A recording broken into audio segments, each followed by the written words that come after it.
Slower. Okay, right? Alright, this is my tribute speech to Michael Scott, the world's best boss, 12 years in a row.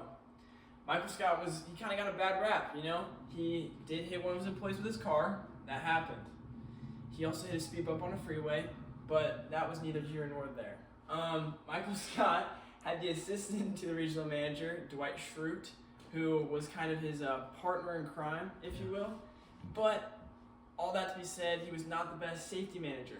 Wasn't the best at that. Honestly, a lot of people got hurt working at the office. But Michael loved his employees more than anything in the world, more than his family. He considered many of them to be family. Huh. Yeah. Now, he did make some jokes towards others that would come across as offensive or judgmental. You'll recognize that when watching the show. But I will say that he did present them with awards. Lots of awards. He did do lots of team bonding and moral building to make it so they weren't always just in a slump working at a pretty boring paper company. Yeah. Now, being the best boss comes with a lot of things, right? Stress, being a manager, you're going to take on roles that you probably don't want to deal with, right? You're going to have to deal with disgruntled employees, lots of clients that give you a hard time. That happens, right? Being a boss is not fun. But Michael embraced it, right? He took it with a chip on his shoulder to an extent, but he made sure that he had a great time doing it. That's what he did. Michael was a fun boss. That's what made him the world's best boss. Ah. Now, Michael considered himself to be a comedic person, a basketball athlete, a top salesman, and he even tried to be the CFO at one point. Now, that wasn't necessarily his plans, but that's what he tried to do. All in all, he was a regional manager for a small paper company. And he was the world's best boss, mainly particularly because he just loved his employees. He made it fun every single day. I know if I were someone looking for a job, and I went out today, and I was like, a paper company in Scranton, Pennsylvania? Yeah. I probably wouldn't want to do that. But if I went in there, I saw the employees, I saw the salesmen, I saw how the overall branch was ran, and the warehouse, how people sometimes got hurt when Michael kicked the ladder out from Daryl and proceeded to say, "Hey Daryl, how's it hanging?" Probably shouldn't do that to be a manager, but he did make it fun, and he brought ice cream sandwiches to the front office as a big surprise instead of going down a coal mine.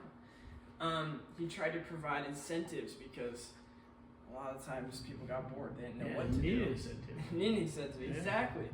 But all that to say, he was regional manager for 9 years, but he got world's best boss for more than that because he was a salesman and considered himself a boss, I guess. Dwight Schrute then took the regional manager position after Michael, but didn't quite do as good as others. Huh. He tried to fill in some big shoes, and it was not the easiest thing. But I will say that Michael had an edge. He had something that not a lot of people had, and that was strong character.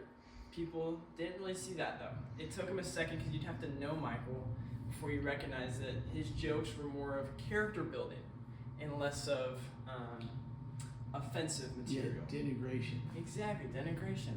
You want to click the computer? Let me see how much time I got. Or not, just, okay, great. Michael, he had some relationship with people in the office that some were healthier than others. Probably shouldn't have done that in the first place, but he did. And I think doing that, he created a more welcoming environment for the other people.